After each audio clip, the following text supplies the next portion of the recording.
welcome to the very first episode of Spanish Answers. I thought, with it being a new year, a new program, and the month of January, why not start off on the best foot with New Year's traditions? So today we're going to talk about the New Year's traditions in both Mexico and Spain. I know. You're probably thinking, can they really be all that different? Oh, trust me, they can. So let's begin by talking about vocabulary. So some vocabulary you'll need to know for this episode is New Year's Eve, la Nochevieja, New Year's Day, el Año Nuevo, Happy New Year, Feliz Año Nuevo, New Year's resolutions, very important, propósitos or deseos de Año Nuevo, and then of course the countdown, la cuenta regresiva. Alright, now let's look at traditions that are common in both Spain and Mexico. So we have la buena cava or champaña. This is where you drink your cava or your champagne and you put a ring or a coin into your drink before you give your toast, which is also called el brindis.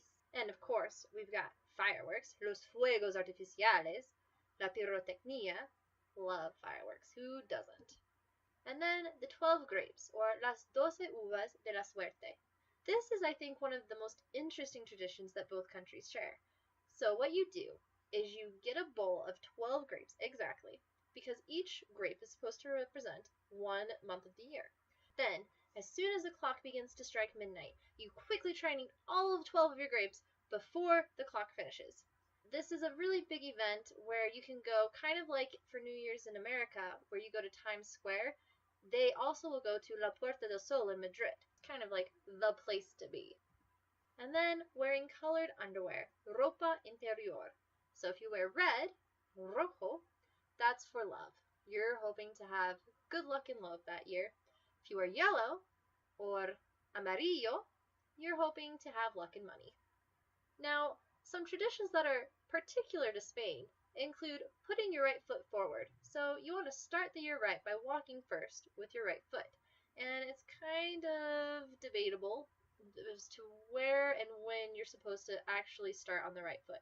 Is it as soon as the bell tolls? Is it when you first go in or out of your house? Things like that. Then there's the lottery, el gordo. So granted, this is the Christmas lottery, but it's still a big part of the end of the year celebrations for people in Spain. And then eating lentil soup. So the lentils are supposed to represent coins, so it's kind of supposed to bring you luck in the new year for wealth. And then my personal favorite when it comes to Spanish traditions is eating churros and chocolate caliente. If you have never had churros with hot chocolate, I highly recommend you get some. They are delicious. Alright, so let's talk about traditions that are very particular to Mexico. So there's the 12 coin sweep, where, for financial luck, you place 12 coins outside of your front door, and then you sweep them into the house. You can also pack a suitcase for having good travels in the new year. So you just lightly pack a suitcase, and then you walk around the block with it.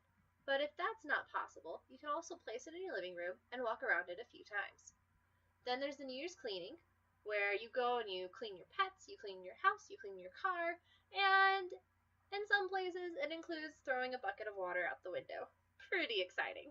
Lastly, burning candles. So for good fortune and for lots of food in the new year, you will place candles on a white plate and then surround them with rice, flour, cinnamon, corn, beans, and lentils. And then, once the candles have burnt out, you bury the waxy food. If you have any questions or topics that you would like me to discuss, please send them to me at contact@languageanswers.com. That's contact@languageanswers.com. And if you'd like to never miss an episode, go ahead and please subscribe. And if you enjoyed this episode, please hit the like button. So because I did a bunch of research, I will be sure to put all the credits and the links to everything in the show notes. Thank you again for listening. It's been a pleasure. That's all for today's episode of Spanish Answers. I hope you enjoyed learning about New Year's traditions in both Spain and Mexico. Until next week, hasta luego!